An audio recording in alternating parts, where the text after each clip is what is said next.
Dan ketika kota itu akhirnya selesai, ketika istana Iram berkilau di bawah matahari selatan, Shaddad memerintahkan rakyatnya berkumpul. Ia berdiri di hadapan mereka dan berseru, "Lihatlah surga yang kubangun dengan tanganku sendiri. Tiada yang seperti ini di bumi maupun di langit." Ketika kesombongan mencapai puncaknya, langit memang terdiam, namun diamnya bukan tanda restu, melainkan pertanda badai yang sedang menunggu waktu. Dari tengah mereka akan datang seseorang. Bukan raja, bukan penakluk, tapi pembawa pesan dari langit. Siapakah dia yang berani menentang kekuasaan Shaddad bin Ad? Dialah Hud alaihi salam yang dikenal berakhlak mulia, jujur, lembut dalam ucapan, namun tegas dalam kebenaran.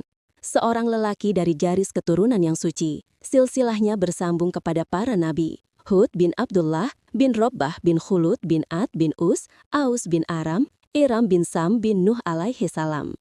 Dari darah yang sama dengan mereka yang membangun kota bertiang tinggi, Allah memilih satu jiwa untuk mengingatkan bangsanya sendiri. Ia lahir di tanah subur Hadramaut, di wilayah Al-Ahqaf, antara Yaman dan Oman. Pohon-pohon kurma berbuah lebat, mata air memancar di setiap lembah.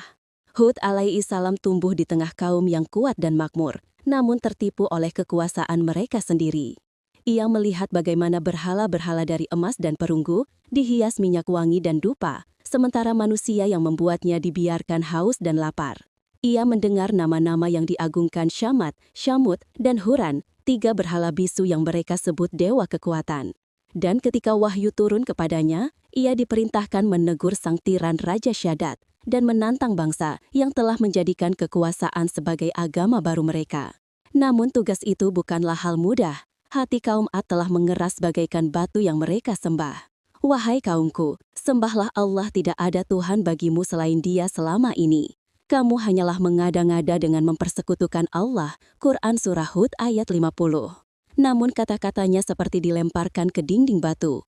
Kaumnya menatapnya dengan sinis, seolah menilai seorang gila yang berani menentang bangsa yang dianggap manusia raksasa. Apakah engkau hendak mengubah agama nenek moyang kami, wahai Hud? Engkau hanyalah manusia biasa seperti kami. Jika engkau benar, datangkanlah azab yang kau ancamkan itu. Nabi Hud memandang mereka dengan mata yang teduh, namun di hatinya ada luka dalam. Ia tidak menuntut kekuasaan, tidak meminta harta. Ia hanya ingin mereka kembali mengenal Tuhan yang telah memberi mereka kekuatan. Aku tidak meminta imbalan atas seruanku ini. Imbalanku hanyalah dari Allah yang menciptakanku. Tidakkah kalian mengerti? Quran Surah Hud ayat 51. Namun suara lembutnya tenggelam di antara tawa para bangsawan. Hari demi hari ia berdiri di tengah kota Iram, di bawah bayang